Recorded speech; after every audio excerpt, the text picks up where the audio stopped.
Hey, folks, welcome to a new and I think a very exciting episode of the Whiskering Podcast that I've personally been looking forward to for a while. I'm thrilled to welcome on writer, travel guide, bourbon and whiskey, I should say, enthusiast and educator, Drew Hannush. You may know him from Whiskey Lore. You may know him from Travel Fuels Life. You may know him from multiple different sources. I certainly do. And he's been someone whose podcasts and writings I've been listening to and reading for many years now. So, with that, Drew, thrilled to have you on. Welcome on. Oh, thank you, David. It's great to chat with you and meet you face to face. We've been on Patreon for a while and chatting back and forth here and there. So it's nice to get the chance to have some actual verbal feedback this time. Yeah, I mean, I didn't realize until so for people who are wondering, let me set a little context. I've, as I said, I've been listening to and watching and reading Drew's stuff for a while, and he's been someone I want to have on the podcast to talk about because there's so much that he's done. But we are here because Drew recently published a new book. It is Whiskey Lore Volume 1, Bourbon, Scotch, Irish Whiskey, the real stories behind the biggest myths and legends. And I was fortunate enough to get an advanced copy of that to see it, to read it, to review. And I had a lot of fun with it. And just knowing that there are about 15 chapters in there. I'm forgetting off the top of my head. It's 15 20 chapters. 24. Yep, 24. 24. Okay, 24. Yep. And knowing that this is volume 1 and there's at least a volume 2 to come, just going through this. So that is the impetus for having the conversation now. Now, having said that, again, Drew has been a resource for me for quite a while in my own podcasts. So I want to start off before we jump into the new work, just to give a little background of, how did you get into whiskey? What's your backstory for people who may not have listened to your podcast or read your works? Well, I'm fairly new to whiskey, actually, believe it or not, in the grand scheme of things, because up until about 2018, I wasn't anywhere near whiskey. In fact, I was on a hiatus from whiskey for about 20 years because of a bad experience that I had when I was younger. So it took a long time to get back into it. I was actually doing the Travel Fuels Life podcast. I'm a web designer by trade, and so I had some extra time on my hands, and I'm like, what could I use this extra time for? And I thought, well, I as a web designer, I can go on the road fairly easily. And I was teaching other people how to pack light and be able to use miles and go all over the place. So I said, well, why don't I do that? And so I was traveling all over Europe and all over the US and uh, up into Canada and trying to live out a lifelong dream of being able to travel. And so I was doing that and blogging and doing the podcast at the same time. And it just so happened that I got interested in whiskey at that moment because I was sitting down with some friends and we were doing some tastings and they were trying to get me into whiskey. And we started talking about bourbon, and I was listening to everybody around me talking and acting like they knew what they were talking about. And I come from a background. My dad was he used to do research on presidents' families, and he was always wanting to write, and he has volumes of stuff that he wrote that he never published. But he was always one who, when doing family genealogy or whenever doing some kind of history research, for the genealogy, he would go all the way to Poland and the Czech Republic. He'd learn a little bit of the language. He would go to churches, get actual records to go off of. That was his thing, and that rubbed off on me. So whenever I hear something that it sounds like you're kind of pulling the wool over my eyes, or uh, you're speaking out of the corner of your mouth, it's going to put the radar up. And so I was thinking, I just come back from doing a James Bond trip across Europe where I went to find all the James Bond locations I could track down. And when I came back, I was like, I need to do another theme trip. And it was like just serendipity. It's like, why don't I just jump right in and go to bourbon country? If I want to understand what it is that I'm talking about, well, go to the source take some distillery tours and see what it's all about. And that ended up being 19 distilleries. I don't do anything small time. I was like, okay, I'm going to go to 19 distilleries in 8 days, and I am going to learn everything that I can learn about whiskey and video blog the whole thing. And that actually ended up being my book, Experiencing Kentucky Bourbon, because I had so much information. I was like, wow, I can actually probably teach some other people what I learned along the way. So that was my sort of roundabout way to getting to it through travel, and then just falling in love with the stories and the experiences at the distilleries. And I've been to over 300 distilleries now, and I still probably more look forward to hearing the stories on the tour than I do even the tastings at the end.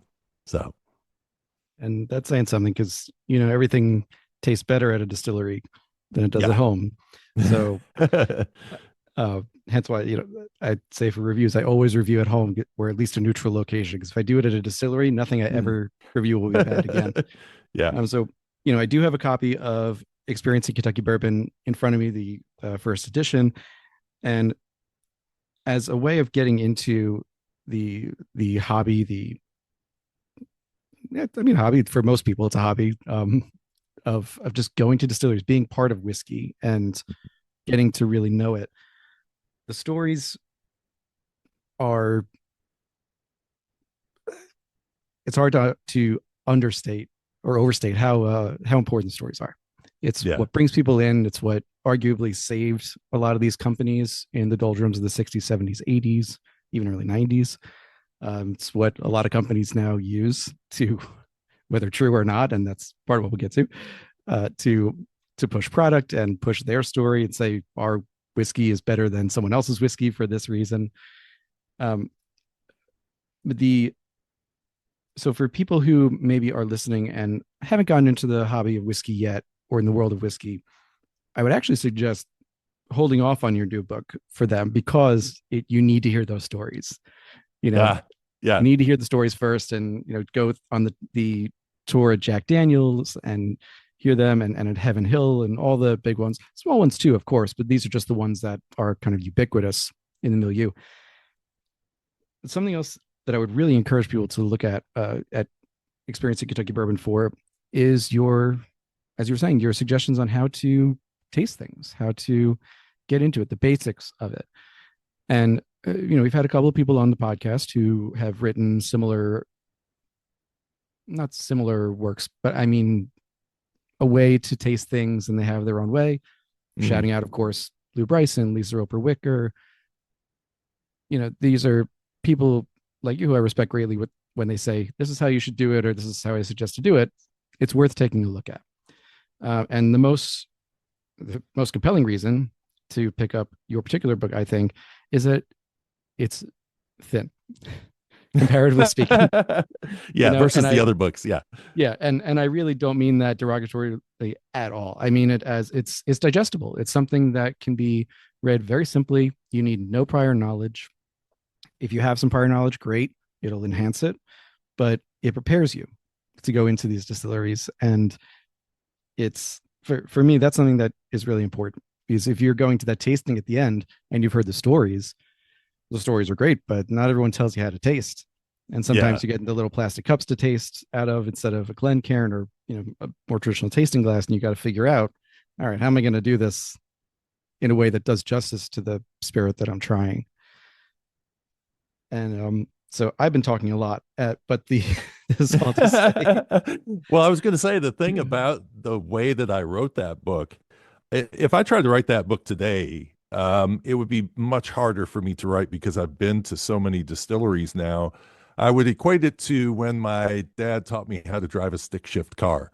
He would tell me, well, just pull up on the clutch while you're pushing down on the gas, and that will work. Well, I kept stalling the car out, and it's like he couldn't understand why I was doing that, and it's because he's so far away from the process of learning that he's kind of forgotten how to teach somebody because he hasn't gone through those pitfalls that you jump into. And so, I mean, I was thinking about, because now I'm working on a revision of that book, and it's like the way I wrote that was I had just gone through the experience of trying to figure out how to plan out a trip to Kentucky, and I was going, how many distilleries can I go to in a day? And what about drinking and driving? What am I going to do about, that because I'm a solo traveler. So, I've got to pay attention to things like that. And, what can I expect when I go on the tour in terms of tasting?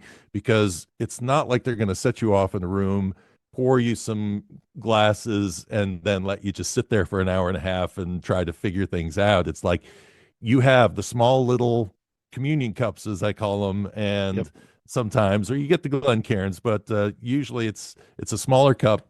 You'll have some distillery tours. Willet was a surprise for me when I went. They give you one glass, and you're supposed to do all your tasting out of that one glass. And yes, you can rinse it out, but I was picking all cask strength whiskeys. They were like, you can get whatever you want. So I'm like, oh yeah, I'll take the Rowan's Creek and the Noah's Mill, and yeah, throw them all in there. That's fine. And I had to go to another tour after that. And it's like I couldn't drink that much, but I had nowhere to throw it away, Hmm. or to pour it out somewhere. And it's like those are the kinds of things that I wanted to help people be able to figure out, as well as what is the personality of each distillery, just from an overview, not giving the tour away, but basically saying, if you're a lover of history, which distilleries would fit best for you? And so do a profile of each distillery and say, this one focuses a lot on history, this one focuses on process, or this one will take you into a warehouse, this one won't take you into a warehouse. Because for a lot of people, unlike me, going to 19 distilleries on one trip, they may only get one chance to go to Kentucky. And if you've only got one chance to go, and maybe you're going with family and you're only going to get to choose two or three distilleries at most to go visit, Hmm. you don't want to just be taking a, you know, flyer on it and hoping that you picked a good distillery out for what you're interested in. So a lot of it was that as well, was trying to help guide people and figuring out how to pick that perfect itinerary and make it work. And you're, I think one of the areas where the U.S. is actually leading the way, particularly in Kentucky and Tennessee, is the idea of the tours themselves. Visitor center experiences, the opportunity to go behind the scenes, as we've seen in your other works on, for example, experiencing Irish whiskey, Mm-hmm. um, and also just talking to distilleries around the world, which you've done as well. The rest of the world's catching up, and new distilleries that are being built around the world do not 100%, but very frequently have a visitor center component built into the design from the very Yeah. beginning, because I know that that's part of the culture now, is this thing. But that wasn't the case, even 10 years ago. It wasn't a huge thing. So 5, 6 years ago, it's growing. Then of course, yeah, COVID. Then everyone shifts around their tours and such. But I agree with you that people need this kind of in-depth look at, if you're going to choose a place, where you're going to go. Yeah. You gave the example of Willet. I did not have the time to go on the Willet tour when I was down there. Any of the times I was down there, the timing just didn't work out. I did have time to stop and have the egg salad sandwich, because you have to. But and I got tasted a few things at the bar, but the timing otherwise didn't work out. But when I was planning my trip, the one where I really went in depth, I think this was before I had read your book. And funny enough, I ended up doing many of the things that you suggest in terms, like I had a whole spreadsheet, and I was like, I really went hard in the paint on this. Um, and having, if I had read your book beforehand, I would have switched a few things around. what, Different, what some would experiences. what would you have Um, changed? I think, for example, I mainly it was the order in which I went to do things was one of them. I wasn't particularly efficient in how I chose which distillery to go to, which time or which day. I basically had 2 days in Lexington, 2 days in Bardstown, and 2 days in Louisville, 2 days in Bardstown, and then went down to Tennessee for 2 days based out of Nashville. And I think I would have also chosen, at the time, I would have actually skipped wild turkey, for example, Hmm. because they were renovating their entire visitor experience. The only thing they had was the small hut across from warehouses A and B, I believe. Um, they had built the new visitor center and then closed it during COVID, and they were basically completely rebuilding it again, like it never existed. It was very odd. Things like that. I would have devoted more time to makers. Hmm. And again, this is where the experience part comes in, is where I'm not generally a huge makers fan. They produce great whiskey. It's just I've kind of fallen out with weeded whiskey recently and weeded bourbon, but the site and the ambiance that you get of the property is Hmm. so impressive. Walking into the visitor center and there's Dave Chihuly glass on the ceiling, and having time to go through the warehouses, do your own dipping the wax. And when I was there, the restaurant was slimmed down quite a bit. I think it's back open to what it should be. Uh, but devoting more time to certain things, devoting a little less time to places that the tours weren't that in depth or weren't anything that I couldn't either taste on my own up where I live or couldn't get from their website or something.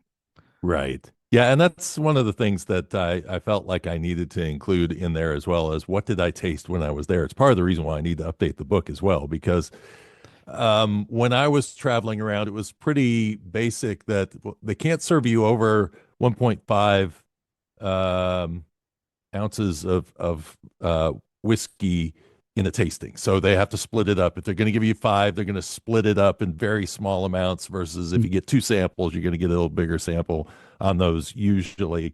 Um, but trying to uh,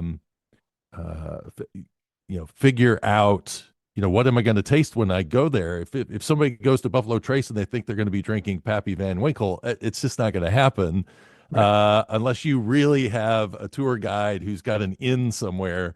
That's not going to happen. So, and I find that in putting that information out there, I think it's helpful to people as well, because I want people to understand what the basic tour is like. And now that this is the big difference between 2019, when I first started doing these tours, to now, is that now you have all sorts of barrel, uh, uh, Mhm. Like grab, choosing from make your your own own, barrel or yeah, get your own, yeah. fill your own bottle. And, I mean, a variety of, um, extended experiences, warehouse tours with, maybe the master distiller is there, or, these types of things weren't happening when I first started going around and doing these tours.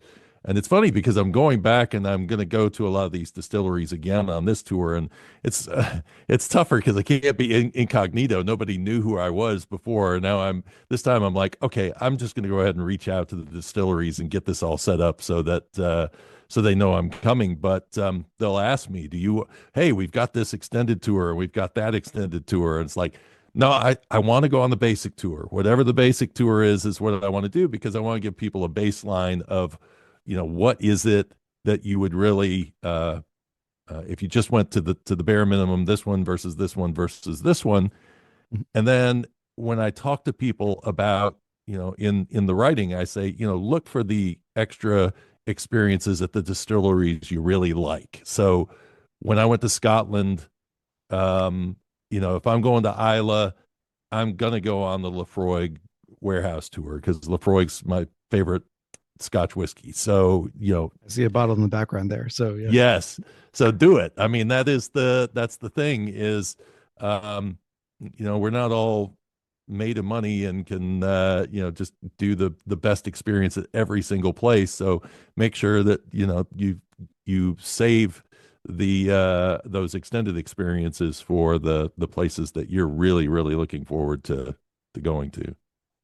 So, Absolutely agreed. And it's it's a good thing overall that these experiences have grown and evolved and extended in many cases. It does present a problem for a traveler who's trying to hit a lot. I mean, you said you're hitting, to update this book, you're hitting 31 distilleries in 10 days. yes. That's, we're we're in the Olympics at that point. We're That's kind of how I ran mine, but mine was a 6 day trip. So Yeah. it's it's tough. And as you said too, managing your intake at that point and breaks in between and making sure you're really fine to drive is a Yeah. serious part of that, especially if you're a solo traveler. Yeah. Uh, so no, I think this is an incredibly important and very useful book, and I'm really looking forward to seeing the updates. Having gone on some of these tours myself, and the last thing on this too, before we jump over to the new book, is I want to appreciate the fact that you're doing the tours that most people will go on. Right. We're I'll call myself a quasi member of the press at this point, where like I can reach out to somebody and say, "Hey, I'm coming down," or "I did a podcast with you. I'd love to do a tour." And yeah, they usually throw something extra on, or it'll be with the master distiller instead of uh, a regular tour guide, and that's wonderful. We appreciate those experiences, but to your point, those are not the normal experiences. And if you were to write about those, then it would make for a really good story for your experiences, but it wouldn't necessarily be helpful to the person reading the Right. book. Right. So I appreciate that, because it's also a sacrifice on your part in a way, because we want to go on those special tours. We want to go really behind the scenes on things, but no, it's a service to people getting into this and who just want to experience this, Mhm. to do that. So it should be appreciated, and thank you for that. Now, with that, because you have been on these tours, even if you can no longer go incognito, uh, you got to hear, all of the stories that have been told, all of the, as we're called, the myths, legends, trues, falses, Mhm. all the things that can come out of people's mouths when they're trying to sell you whiskey, or anything for that. But we're focusing on whiskey here. Yeah. So, at what point in your, let's call it a whiskey journey, did the idea for this new book about myths and legends and whiskey lore truly start to come to fruition? Well, I think a foundation was laid way back with my father's love of history and how he ingrained that in me, and how the when I started doing Travel Fuels Life, the first trip I took was to Williamsburg because I just love colonial history. So I was like, I want to go to Williamsburg and learn some things I hadn't learned before. I hadn't been since I was much younger, and I was watching a show at the time called Turn Washington Spies, which was on Mhm. AMC. It was a great show.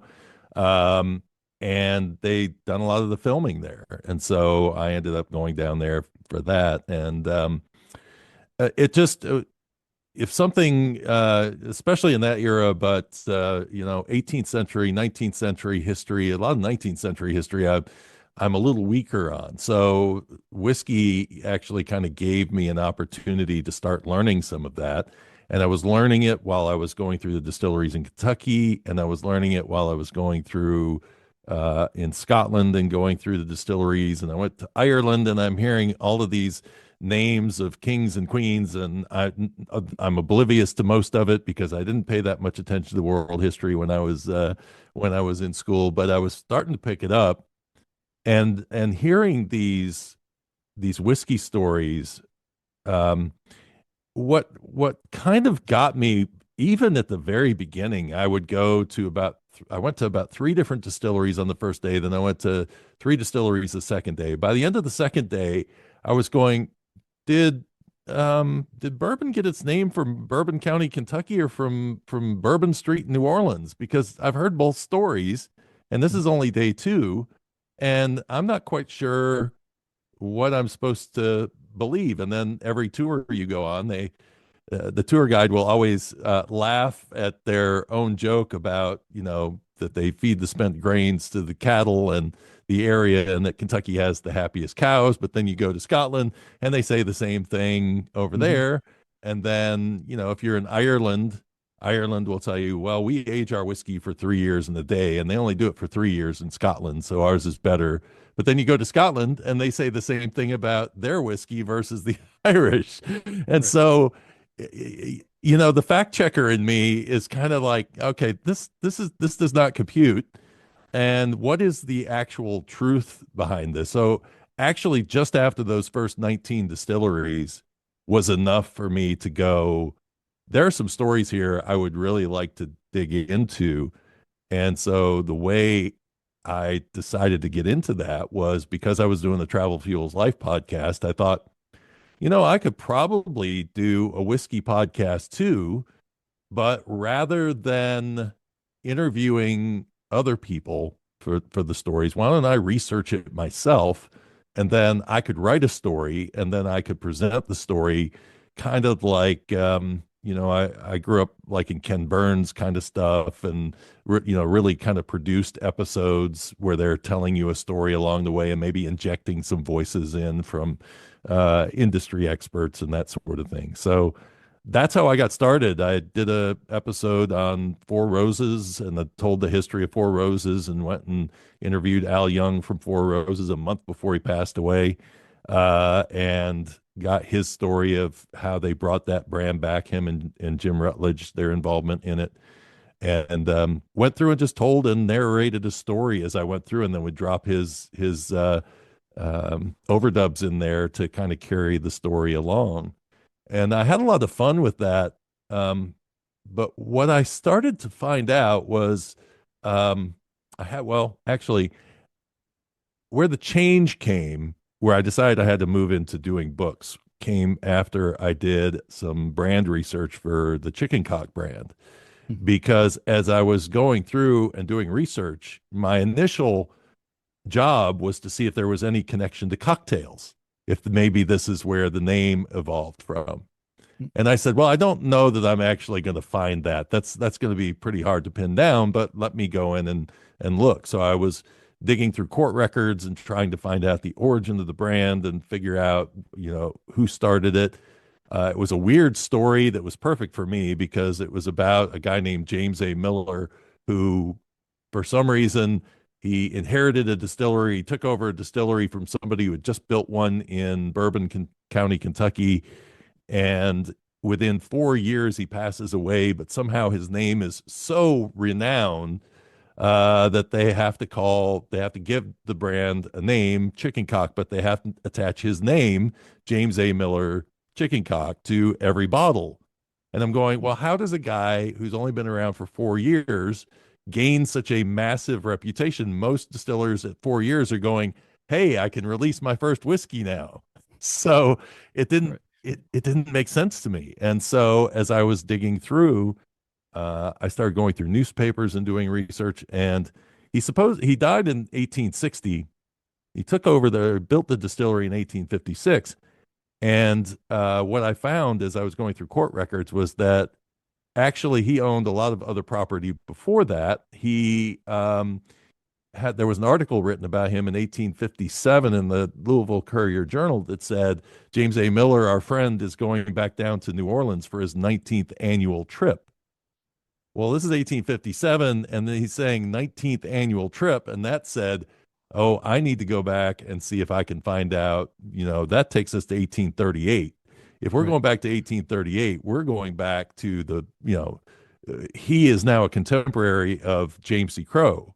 Mhm. So when we're talking Old Crow, how does Chicken Cock fit into this? And so I really started diving in and doing the history. And after I'd done that much deep research and actually going to the source to find the information, that led to the Lost History of Tennessee Whiskey book, where I used that same tenacious attitude of I got to go to the state archives and I got to be digging through all the records I can find here and there, and um, trying to get the true story, because nobody had ever written the story of Tennessee whiskey. Most people think it starts, and I did too, started with Jack Daniel, or his mentor might have been there before him. But I found 100 years worth of history before him, and so I did that deep research on that as well. And I decided I can't do the podcast anymore because the way I was doing the podcast was researching on the internet. And unfortunately, what you're going to find when you read that Experiencing Kentucky Bourbon History, the history section where I break down the history of bourbon, I'm revising that right now. It is going to be a complete rewrite because almost that entire thing is marketing lore. And Mhm. it's like for a guy who is wanting to try to get the story straight, I'm reading and I'm banging my head against the wall going, I gotta replace this. I can't let people read this anymore because it's like I'm just playing into the, but it's a double-edged sword too, because it's like when you go on these tours and I'm teaching people about these tours, these are the stories they're going to hear when they're on. And I don't want to go, well, these guys are bad because they're telling the wrong story. It's a marketing story, and it's and not lot of people have gone in and done this deep of research to try to tie all these pieces together and make it come out. There's some of that going on, but the myths and lore have been so fun that nobody's really, well, we got this. Why do we need to go any deeper on it? Um, so really part of this is, yes, I want to update the profiles, but I want to get the history right too, because the history is so marketing driven at this point. So Absolutely agreed. And I reached up to my shelf because I have the Lost History of Tennessee. yeah, I have a background on my video right now, so it's not showing up. But I have the Lost History of Tennessee Whiskey. Quite enjoyed that one as well. And I know I have dozens of questions from here and follow up thoughts as well. So maybe I'll talk to you offline more about that. But I read that book uh, as soon as it came out, and I think it was in between my initial trip to Tennessee and then when I went back to do a barrel pick at Jack mm, Daniels. It was also um, somewhat awkwardly. It was my first trip. I visited Uncle Nearest, and I had developed a good relationship with them through Clay Risen and through got to interview Fawn, got to interview Victoria, and visit. It was a beautiful facility. But I had written a critical article afterwards, not meant to be critical so much as kind of what the idea that you're going for, not necessarily about the history, but about the labels, like this, like what's really happening here, what's the accuracy here. mhm. And if there's one thing you can trust less uh than tour guide stories, it's usually the labels on the bottle. um, and Yeah, so so it was in between those two things, and so there was a massive shift in my mindset of what does Tennessee whiskey look like. At the same time, I'm visiting these new places I'd never heard of. When you're just getting in, and you write about it, you hear about Jack, George. Maybe if you're getting really deep into it, you'll hear about Pritchard's because they're kind of the first of the new wave and they're exempted from this whole Lincoln County process. You're probably hearing about Lincoln County process, and that's how you're hearing about Pritchard's because they're mhm. exempt. But there's so many other distilleries now that are there that are some recreating history, some trying to revive brands, some creating new brands, but with a Tennessee style. And if I think if you go in as a distillery owner, creator, as a whiskey maker, if you go in with a more accurate history, and you can tell, I know from your interviews in the past, when someone's done their research, or when it's even been a cursory level, when Yeah, someone's done their research. And it does I think it makes for a better story. yeah, The truth yeah. is, it's that axiom of the truth is stranger than fiction, and it can also be more Yeah, entertaining. there's meat on the bone. That's the thing that has drawn me to it, is that myths are great and they're fun stories, but they kind of drift away into the ether. I mean, it's if if you are telling a story that's accurate and true, there's something about that. I don't know if you're like me, but if I'm watching a movie and it says based on a true story at the beginning, Mhm. it's kind of like I put extra focus on watching the movie and kind of paying attention, and then I'll sit there on Mhm. Wikipedia, trying to figure out how faithful 100% were I'm they. doing that. Yeah. Yeah, yeah. Um, so I mean, I totally get that. And actually, I think the first time when you first connected on the Whiskey Lore Patreon, I made the connection because I saw your article about Uncle Nearest, and I thought what was great about that article and about Uncle Nearest is that they listened to what you said, that there was feedback on that, which, a lot of distilleries might just blow it off. One of the things I loved about the Chicken Cock brand is that they wanted to know. They and what's amazing is that once I started digging in, it's like, you guys are just looking for this nice little tie-in, and I'm going, no, your brand, that was a strike of gold because you hit one that is back to the very early years of bourbon and is from Bourbon County. So it opens up a door to a lot more than just, stirring a cocktail with a rooster's tail, which was Mhm. the more simplified story that they were looking for. So, And when you're dealing with a brand like that, and Chicken Cock, Greg Snyder was a guest on the podcast when the brand first started kind of reviving itself. I think it's one of those brands where the story is so important too because of the name. mhm. But there's no Yeah. real way around it. It's just is, and something that clearly has a different connotation, a different uh, arena or different arenas.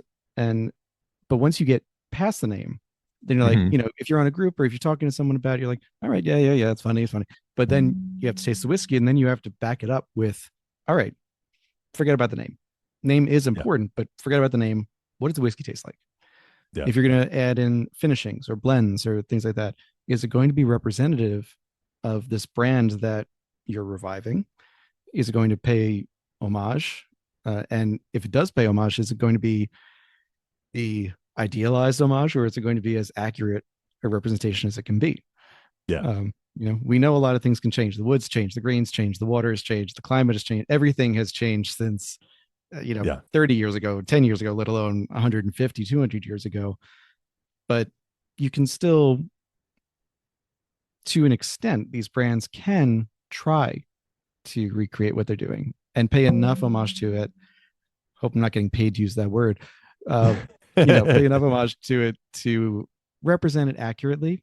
And then in between the space of what was and what is, you can tell the story within that to connect the two. And Yeah. I think the best brand stories do that. I think the one thing that is very difficult is through doing this research is the realization that it's almost impossible for a modern brand to make whiskey the way that uh, uh, some of these historical characters did. Like, one of the tough spots I had with Lost History of Tennessee Whiskey was they kept talking about sweet mash and sour mash, but it wasn't computing to me. It's like this doesn't sound like our modern terminology. Mm, Well, come to find out, well, that's not really our. They weren't calling them the same thing. That back then, a sweet mash whiskey was a whiskey that you added yeast to your starter. So it was using backset the same as a sour mash does today, and mm, they were adding yeast. So the modern version of sour mash is really the old version of sweet mash, and the original version of sour mash was you could not add anything other than that backset. And if you added in yeast, if you did anything to try to kick it in, a chemical or something to get it that yeast moving, that was not considered sour mash. It had to be 100% natural process. And to think of a modern distillery setting up 30 tubs like James C. Crowe did, and letting them sit there for a couple of days, being hand stirred to allow the yeast to come in and naturally ferment before they go to the next step, and then using a pot still with fire underneath and trying not to burn the grains. So you're having to do this really slow distillation. The accountants would have a fit if yeah. you tried to do that. And that's why, if Jim Beam wanted to do something with Old Crow, um, I would say, man, if you could find pot stills somewhere and you could do that technique, if Mhm. you sold that for $1,000 a bottle, I might actually consider buying it as a Perfect. really extremely limited release. But for them to do that, you know, that's it may end And up being about $1,000 a bottle for the consumer yeah, to do it. exactly. To be able to pull that off. So Yeah. yeah, yeah. No, I'm with you on that. I'm looking at three Old Crow chess pieces on my shelf. It's my favorite, probably is my favorite Dusty at this point. And I'm not a huge Dusty whiskey guy. I actually, Hmm. in most cases, think the modern stuff is better. Which yell at me all you want for that, but um, it ties into to Dr. Crow and the and this is one of the conceptions or misconceptions, however you look at it, that he perfected the sour mash or that he created the sour mash. I think that he created the sour mash is really the misconception, Right. and then the perfection point is also subjective as to what perfection is, but he certainly improved it. It Yeah. was you know so to taste an Old Crow chess piece or traveler or any really Old Crow from the National Distillers era, so pre beam purchase in 87, is going to be a different product. And you're also, Mhm. if you're talking about early 70s and backwards, this is something I haven't talked about on the podcast in over a year because I promised myself I would take a break from mentioning it. But the levels of ethyl carbamate in the whiskey, you were allowed to have a lot higher level back then. And it was cut back because it was seen as a carcinogen. It's a carcinogen in the same way that you know a lot of things are carcinogens. If you give a rat 80 grams of it a day, it's going to be a carcinogen. But in the levels that they were drinking, you'd probably die of alcohol poisoning before anything came from the ethyl carbamate. But so, and Freddie know himself, he's talked about this because he's a science guy. He loves delving into this stuff in the labs. It's like he said, I would love to recreate that true Old Crow style, not the bottom shelfer that we see today, but the real Old Crow. Hmm. And he's like, we just can't do it because of several reasons, but one of them being the ethyl carbamate. It gives a mouthfeel, a particular kind of intangible flavor, but it's something to it that gets the other flavors going.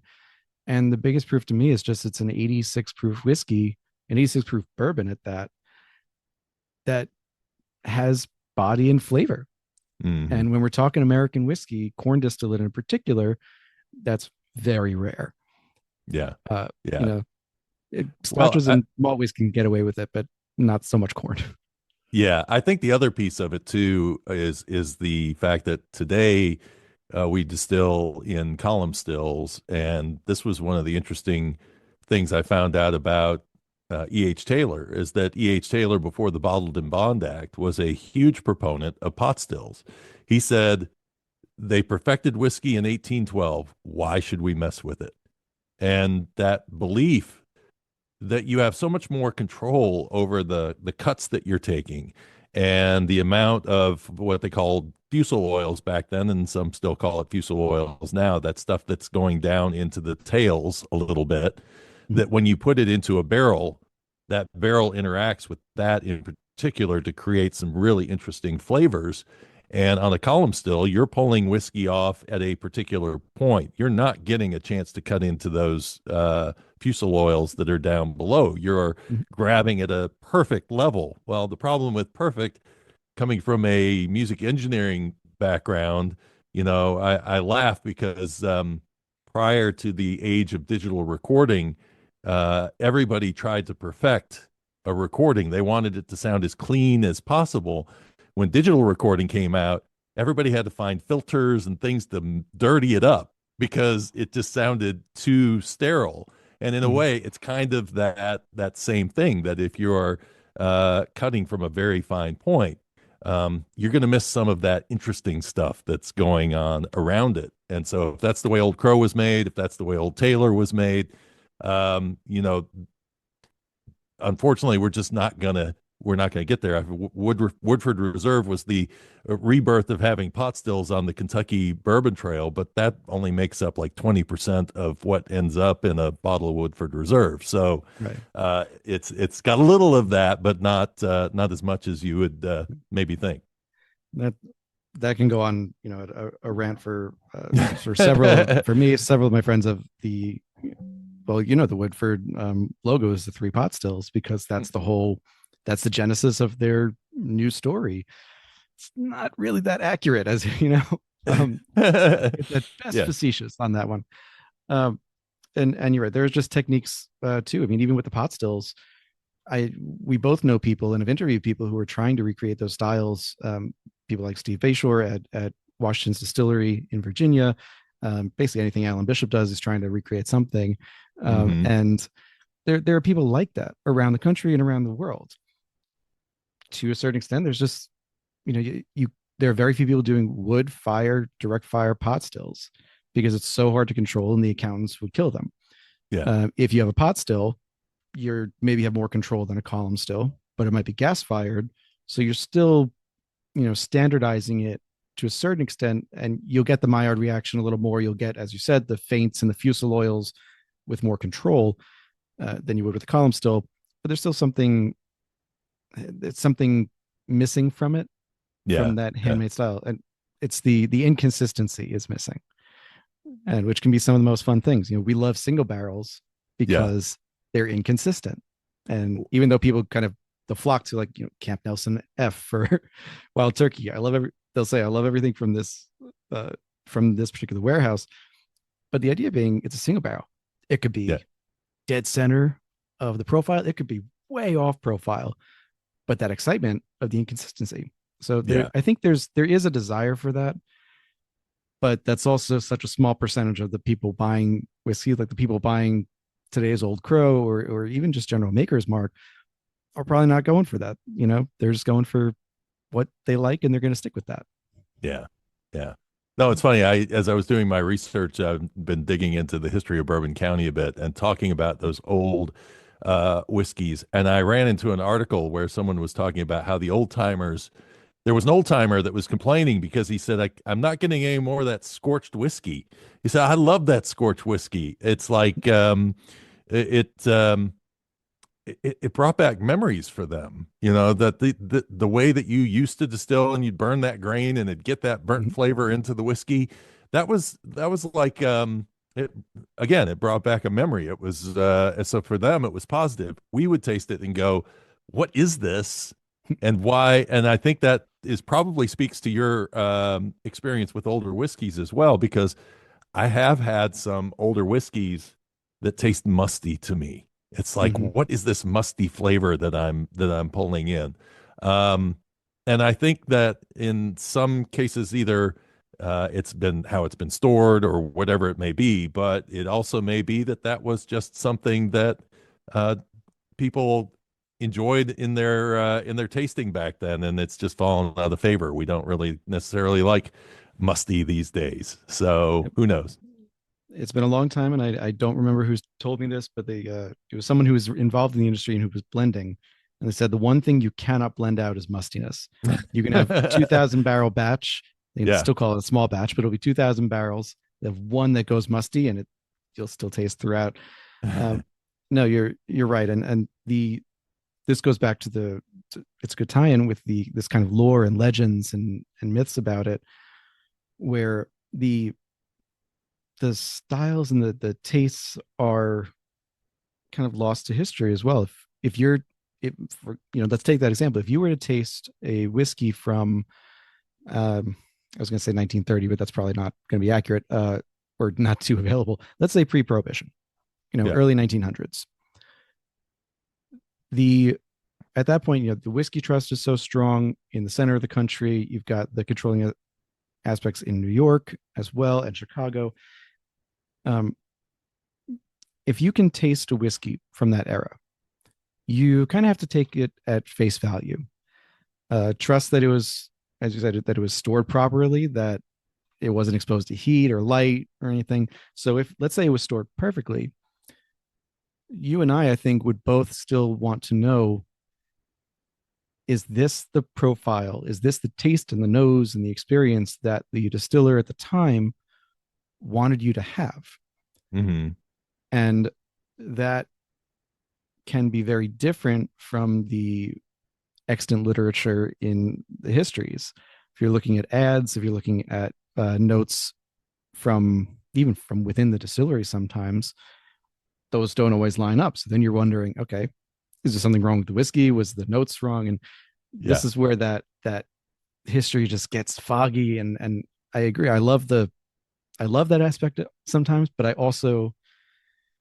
would love James Crow to come back to life and taste the whiskey today and be like, this is not what I had in mind for the sour mash process, or or Yeah, Nearest Green, or his contemporaries with the Lincoln County process to be like, who's I never said you needed 10 feet of charcoal. What are you talking about? Like, yeah, and, yeah. and Well, have it be like, it's much closer to the George Dickel, yeah, I think they would be actually shocked by the fact. I think Nearest Green would be shocked by the fact that you're charring barrels because the yeah, information that I've seen on Tennessee whiskey was that they didn't feel like you needed a barrel because they would put up their whiskey straight off the still, run through charcoal filtering. I mean, filtering, running it through charcoal, it is cleaning those fusel oils out as it's going through. And so it's yeah, like speed aging something. And exactly. so, There's a certain way where it is doing the same yeah, thing to a level. yeah, I know there are I people who are found, going to be like, no, it's not the same thing, but there is yeah, some cleaning there.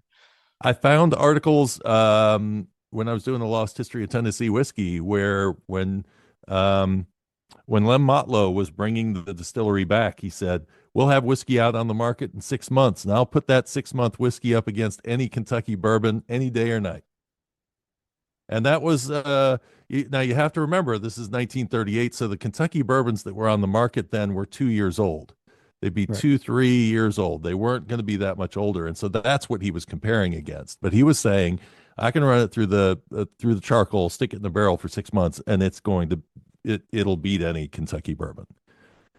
So whether that's true or not, that is marketing as well. And Jack Daniels has always been, from their origins, masters at spinning a tale. So, Mm-hmm. that is what it is. But I think the Tennessee people really truly did believe that they were making better whiskey than they were making in Kentucky. But they were also painting with a broad brush because that's what got me interested in this new book of diving into the history of James C. Crowe because I wanted to see what was he doing differently from what they were doing in Tennessee?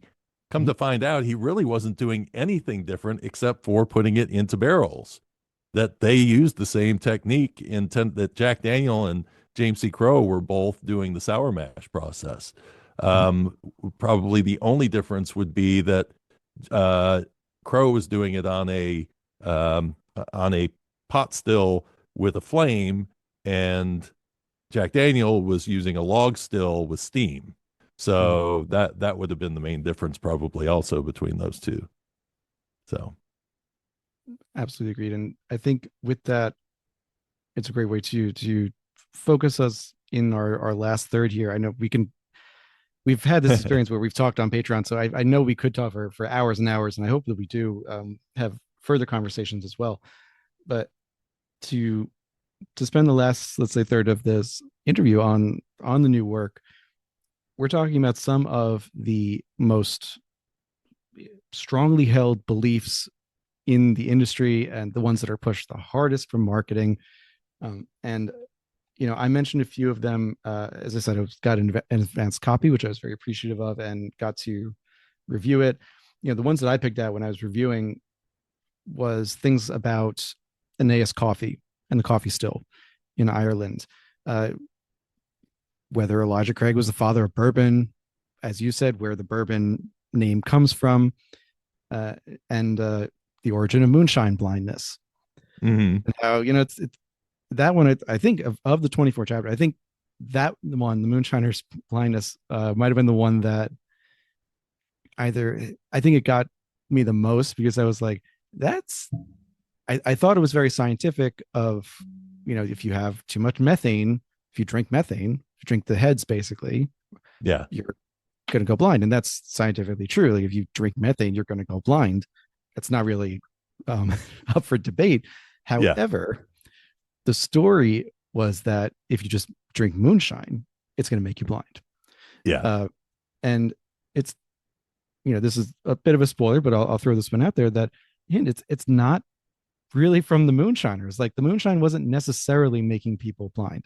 It's not to say it didn't, period, but yeah, yeah, it wasn't a ubiquitous thing. It was people in the whiskey industry proper saying, no, we want you to buy our stuff because it's supposedly better and cleaner and safer. And it's also at the time when whiskey was provided as medicine, um, and mixed. My favorite thing when it was mixed with opium. Mm. That must have been a hell of a trip. Yeah. Um, but so diving into this, you're, as I said, it's some of the most strongly held beliefs. Elijah Craig is the father of bourbon. Is Jack Daniel's bourbon, which okay, I'm I'm passionate sorry. on that one. Yeah, I'm sorry. Side note on this one. I know Yeah. you're passionate about it, so this is why I'm taking the side note on this one. Yeah. I don't, for the life of me, understand why this is still a debate. Like when Jack Daniels themselves says we are a bourbon, we fit the categories of a bourbon, we check all the boxes, we just do something extra. So it's like they're telling you what it is.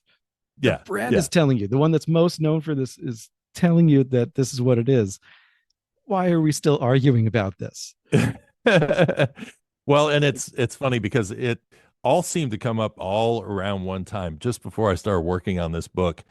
Um, I had just gotten done with the Lost History of Tennessee Whiskey, and I didn't put an exclamation mark on it, but I will tell you that after you have spent 2 years digging into the history of Tennessee whiskey, and you have seen how it's been completely ignored by American whiskey history writers, it you start to feel a chip on your shoulder in a way. I was feeling a chip on my shoulder for Tennessee whiskey. I'm like, look, nobody's going to take you seriously unless you come out and feel proud of who you are. And yes, they made a rule in 2013 that states that it's following the rules of bourbon with an extra step, but that's a rule from 2013. And if we're going to start Tennessee whiskey's history at 2013, then Jack Daniel's history doesn't matter. That's just lump it in with everything else. What is it? And it's funny because I would go across Tennessee and I would talk to distillers and distilleries, and they would say, well, people don't understand what Tennessee whiskey is, so it's easier to sell bourbon. And I said, and in my head, I'm going, you do realize that the number one selling whiskey in the world is a Tennessee whiskey. So you got that. So Mhm. you can start there, and you can be proud of what you've got. And then in doing that research, also finding out that Tennessee was making whiskey before Kentucky was, and bourbon didn't get its name till we say 1821 because of a newspaper article. I would like to, or an advertisement.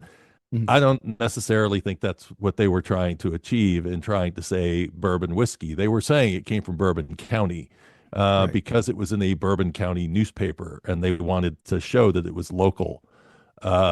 It wasn't until 1826 in, I think it's Vicksburg, Mississippi, that they specifically said in an ad it was Bourbon County whiskey. And so, at least by 1826, it was important enough to people that, I need to get my whiskey from Bourbon County Mhm. because Bourbon County has a reputation. And then sooner or later, county dropped off of it, and we just got bourbon whiskey. But this is the thing is t- Tennessee is not going to get the respect until they stand up and say, you know what, we have a 250-year history and we made whiskey differently. And this is what I'm hoping will happen one of these days, is that maybe they'll relook at those rules and say, we used to make Tennessee white whiskey.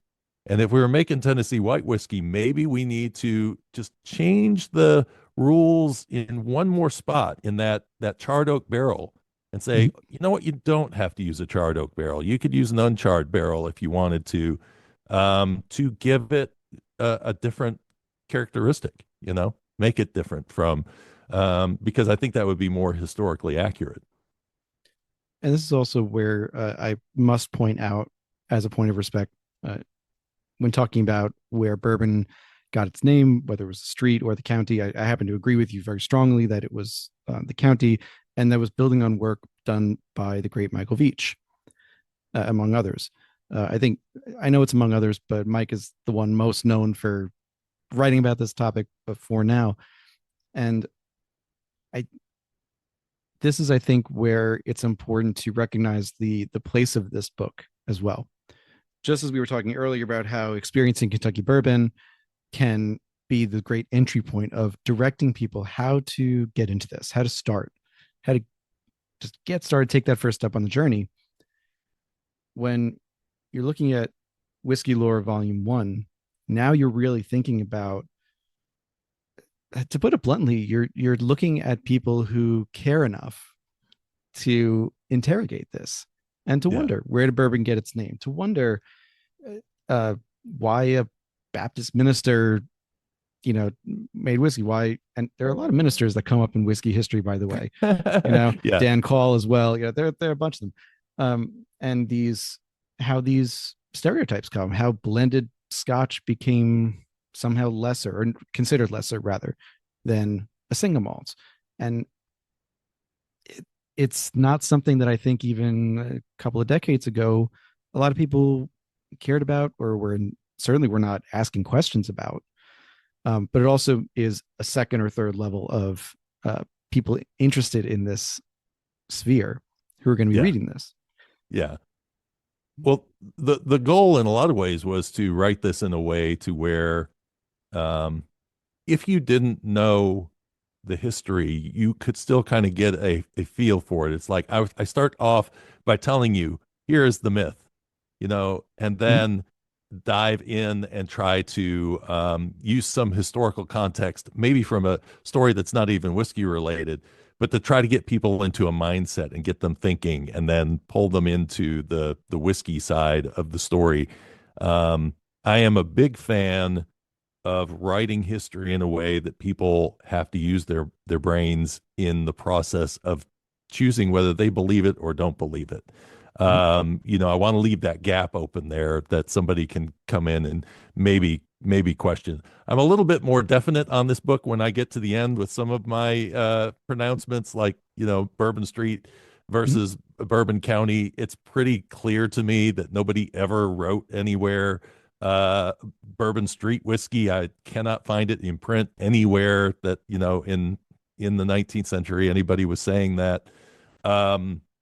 But there are other places that I also say in the book, challenge me on this. I want to be challenged on it, and let's make this a dialogue as well as me telling the history. And I think that's part of also my feeling, that I want people to read this, um, discovering that even in regular history there are myths that we bump into, and if you can see that in a story like Benjamin Franklin flying a kite, Mhm. and the father of bourbon, being somebody getting credit for something that they didn't actually do in terms of invention, um, it'll get you into whiskey. The stories themselves will get you fascinated. Hopefully it doesn't get people in arguments when they go on distillery tours. That's the one thing I don't want to have happen. Is I also say in the book, once you read these and you learn this stuff and you hear that myth while you're on the tour, Mhm. don't interrupt the tour guide and go, that's wrong, that's wrong. Wait till it's over, and then you can plug my book if you want to. I don't mind, but let people enjoy the tour for what it is, and then that's great conversation after the tour is over. Like I said, that's where you get the division between people who are just doing this for enjoyment, they're taking a trip and visiting a few distilleries, versus the people who are going to Jack Daniels, which I should know, going to Jack Daniels is a trip. It's an hour and a Mm, half from Nashville. It's not around the corner. So I'm glad that they get hundreds of thousands of visitors a year, but it's not like just right there like some of these places are. Um, yeah, but what you were just saying about, talking about it on a tour, not, I agree with you.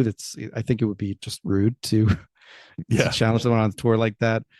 Maybe if you ask a question, if something's like really out there, but to do an outright challenge, it's not the place. Throughout the book, as I was thinking about it, and as I read it again in preparation for this interview, I was thinking, other than, for example, the chapter on Jack Daniels being bourbon or not, that's a very specific stereotype or myth to a distillery. yeah, But other than that, to me at least, it seemed like you lent away from calling out specific distilleries with their stories. Some are inevitable, like the Jack Daniels example, the Elijah Craig, because he has been uh, adopted by Heaven Hill as a Yeah. brand and as a leading thing. But other than those, it was more about the broader ideas rather than calling people out or calling distilleries out.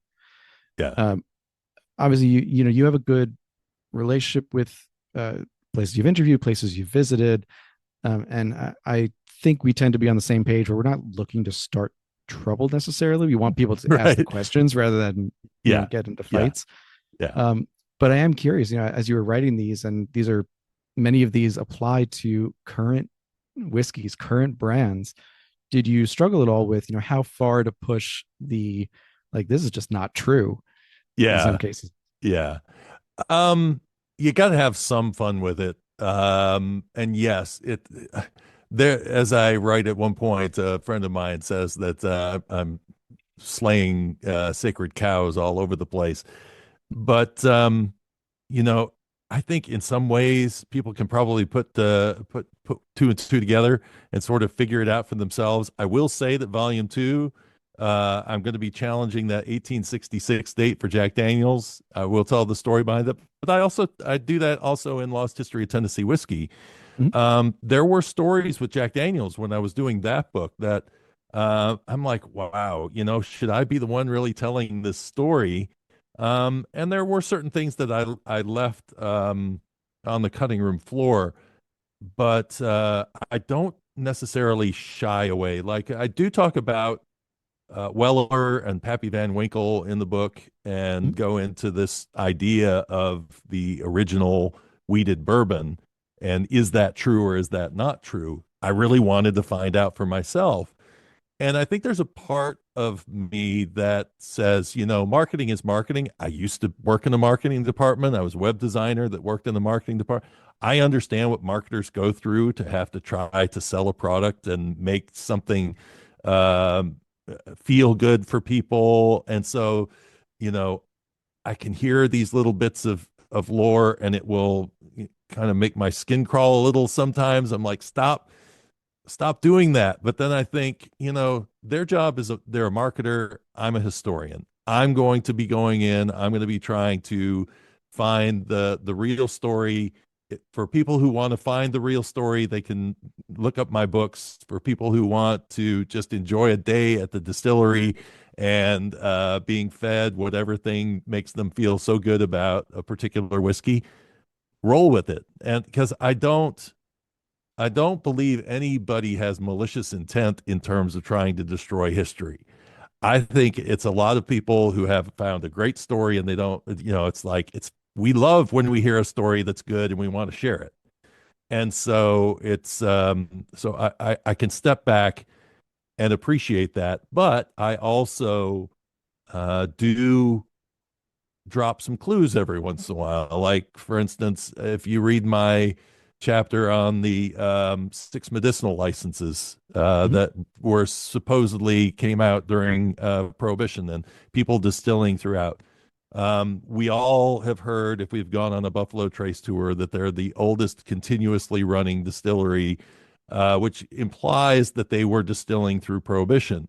Well, there's two clues in my chapter that show that that's not necessarily true because, first of all, there was a prohibition on distilling until finally distilleries started running in 1929 to Mhm. refill medicinal stocks. But the other thing, which is you got to be quick to catch it because it'll fly right by you. But I talk about the fact that it was called the George T. Stagg Distillery at that time, and Mhm. that I found an article in the paper that said that they had a fire and they could not start up production when they were granted their license immediately because of this fire, and that kept their distillery shut down for some time. So there's another clue that no, it's not continuously running. It's a fun story, but I also get into that with Bushmills and digging into 1608 and that date. I wanted to know, and I don't think it diminishes um, Bushmills telling that story. In reality, what it does is it gets people to go 1608. Well, how did they come up with that? And then they find my book, and then they can find out what the actual story is. Or if they just like the 1608 and go, oh, it's the oldest distillery in the world, have at it. Just enjoy. Right. Absolutely. And there are a couple of things that are mentioned. So in the chapter about medicinal whiskey, the six licenses, um, you don't list out the six that had licenses, and I appreciated that because it can. I think that would have directed the reader in a certain way, and by Yeah, instead telling the story about, like I said, about Buffalo Trace, then George T. Stagg Distillery as an example, then it becomes more about the process and the larger scope of really what's being about. It's not about the six distillers. It could have been, in theory, it could have been any six distillers that were working and able to do that at the time. It happened to be these six, but yeah, that's not the story. And in talking about the date of 1823 and 1824 is this huge important date in Scotch whiskey because then you have the I'm blanking on the word, the Excise Act yeah, yeah, of 1823. So you have distilleries that are like, okay, we started in 1823 and in 1824, but then you go back into their histories a little more. It's like, no, you were distilling in the 1700s too. It was just illegal. That's you're or it right, was, right. under a different license or something. The 1823 and 1824 just tends to be a good marketing slogan. And as I was listening to that chapter in particular, and that comes through up in a couple of chapters, actually, I should say. So as I kept hearing that factoid, I was thinking to myself, if that's something that a brand wanted to embrace more, let's say in the last 10 years, Hmm. there's incentive to do so because 2024 was coming up. So Right. if you're a marketing person, you're thinking in advance and you're thinking, oh, we could look at this and say 1824 is a big date and then celebrate a 200-year anniversary, which is what a lot of brands did in Yeah, 2024. yeah, They celebrated, they had big releases and limited releases that, of course, were more expensive and supposedly rarer and all this stuff.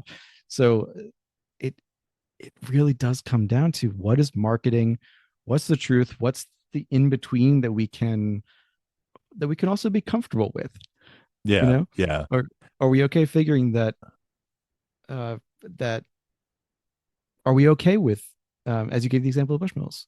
Are we okay with just accepting, all right, they want to say 1608. It's a little more complicated than that. Yeah. But we But see, can do it. the fun part of the 1608 story was, as I on my Whiskey Lore podcast, the last season I did, season 6, was on Irish whiskey and Irish whiskey history, and I was melding the two together. And I had done a 50 distillery tour of Ireland myself, and then I'm tying in, I'm learning all these places, and then I'm learning the history as well. And that was such an interesting process of taking actual Irish history and mixing it with Irish whiskey history, because it showed me very clearly that the history of whiskey is the history of us, that whiskey has influenced so much of society, from our taxes to women's suffrage to you name it. There are a lot of things that we do because of, we talk about tariffs and all that stuff going on. Well, there was a whiskey tax back then too. And Mhm. when they were going to get rid of the whiskey tax, they had to do they were going to do away with the whiskey tax because of prohibition, so they had to come up with an income tax. That Mhm. was, so we learn these things and we go, oh, okay, well, that's interesting. And then I start asking questions like, well, if we got an income tax because of prohibition, why didn't we repeal income tax after prohibition was over? you Right. know you start thinking of that.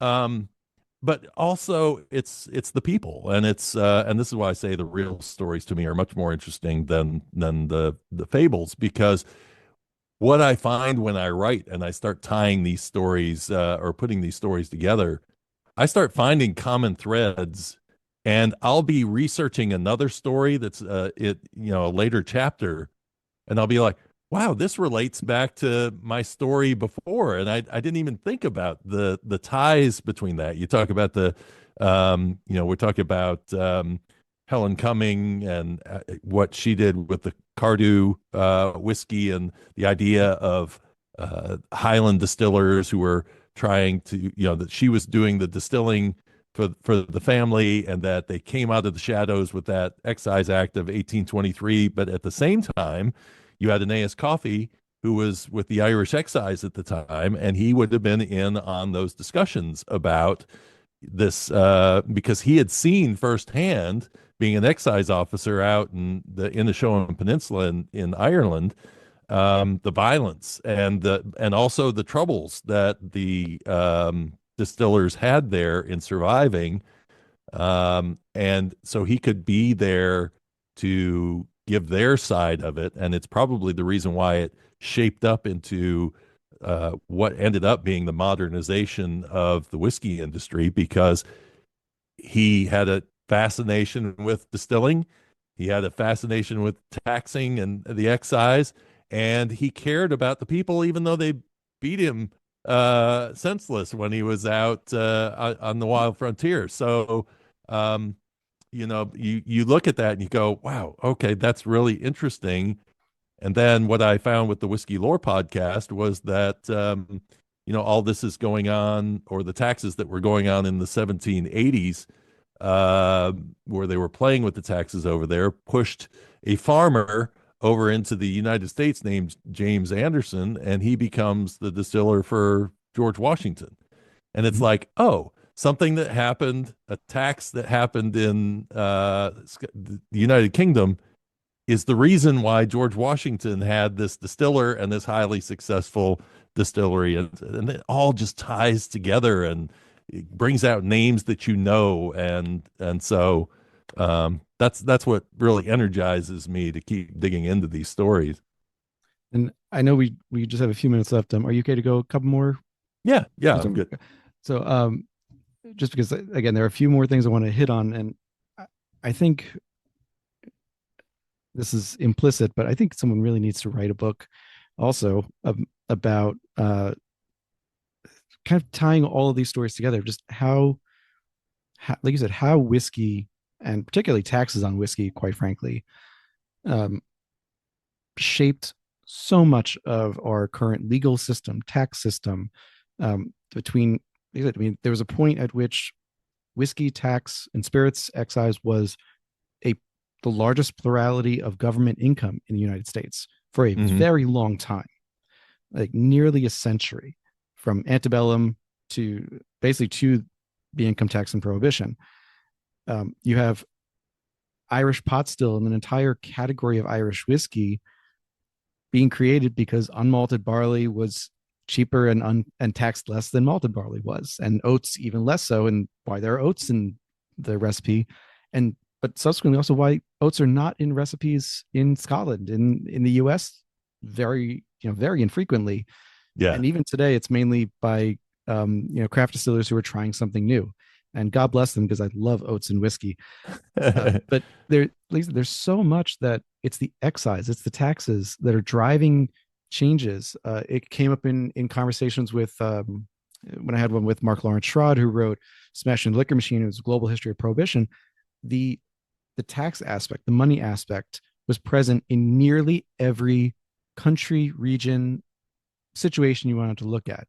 In Edward Slingerland's book about drunk, and how that's more of a sociological look at it, of how alcohol uh, throughout human history, hundreds of thousands of years, has shaped how we do things. How beer at Göbekli Tepe 10,000 or 12,000 years ago shows that we were drinking and getting drunk, and we trusted people because we all woke up and nobody had killed each other. So it's like if you Yeah. could pass out with people, it's good. If the Persians would debate something sober and drunk, and if they got to the same conclusion, then they went with it because so it comes up throughout human history. And this idea that taxes and whiskey could be such a vibrant source of information to explain Yeah. things Yeah. is, I've also thought about this in the past, and this is the last thing I'll say on this, is that if you're an American high school student and you're learning about government, you're learning about social studies and such, you're learning about the amendments, and the income tax comes up, you're not taught that the income tax came up partly, if not greatly, because they needed to replace the upcoming losses from the alcohol taxes. Yeah. Suddenly, it's just like, oh, the government just decided to tax the citizens. Like, it's not that. That's not how it was. We didn't Yeah. go almost 50 years without an amendment just suddenly to have a tax put on us. Like, the government has that power Yeah. Anyway, What yeah, that was interesting because I had to really dig into that because I was like, there was an excise tax that came about during the Civil War thanks to Abraham Lincoln, right. and that carried through for a while, and there was an income tax. And Mhm. this was something as I'm digging out, I'm going, well, what happened to that income tax? And what happened was it was declared unconstitutional in the 1890s. And as soon as it was, William Jennings Bryan became a champion for getting a constitutional amendment put in to allow for an income tax. Mhm. So that's how that came out. And he was a teetotaler.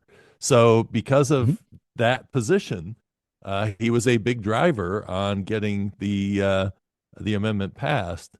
And it going back to that 1608 story, that's what was so fascinating to me is that we think and we hear the stories that the excise tax, some people will put it at 1660 is when it started, when the monarchy took back over. But it goes Mhm. back before that. It was just taxation in a different way, where the 1608 tax was the development of a monopoly system where basically the king said, I'm going to appoint somebody to oversee collecting taxes because these locals are getting out of control when they're making their whiskey, and we Mhm. need to control them. And there were laws in place already. So this means that the excise was, or not the excise, but that there were taxes on whiskey even before 1608, Sure. but that they weren't being managed very well. And then you start going up to the time of Cromwell comes in, and Cromwell was the first one actually to create an excise tax. So he was actually the blueprint for what became the 1660 tax that everybody talks about. But it's so interesting because as you're doing this research, you always have to keep questioning and saying, well, what were they doing before that? And why did they have to start collecting that tax? And then all of a sudden you find out, oh, they were collecting that tax, but they had a different way of doing it. There was a different reason for it, whatever it may be. Sometimes it's preserving grain, but now all of a sudden, we get into the American economy in the early 20th century, and it is really all about just getting alcohol out of the system Mhm. if you can possibly do it. And so it's just fascinating to watch. Ireland is a fascinating story because of how many times they did prohibit the distilling of whiskey because of food shortages, because they did not have enough grain to make bread and everything else. So Mhm. Yeah, yeah, there's much to whiskey that is inherently part of our history as a state, excuse me, as a country, as a world, as a nation, and around the world that I think needs to be told more. And this is where the myths come in. We need to know what those myths are. Myths are great ways to get into the story.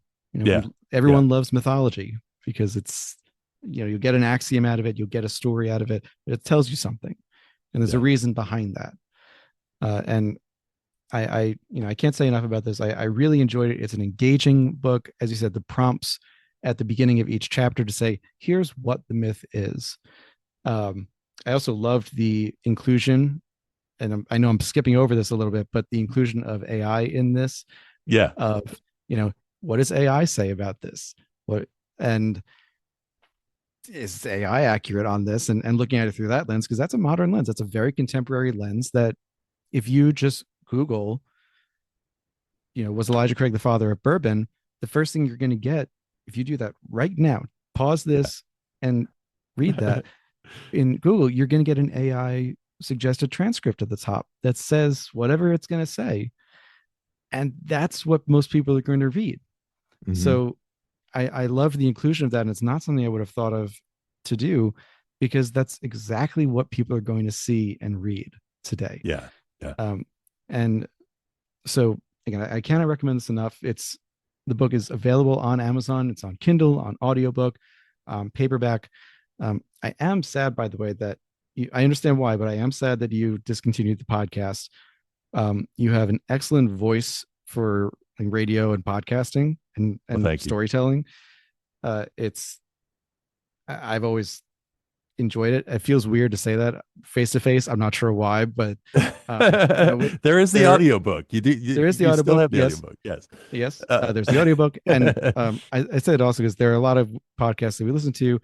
Maybe my voice might be grating for some people, and there are some podcasts that I simply cannot listen to, even if they're whiskey podcasts, and I want to listen to them for research yeah. purposes, Yeah. because I just can't listen to a voice or something. So I, sometimes we get lucky there, but um, to wrap it up as well, right now, as Drew's mentioned, I'm a longtime Patreon supporter of Whiskey Lore.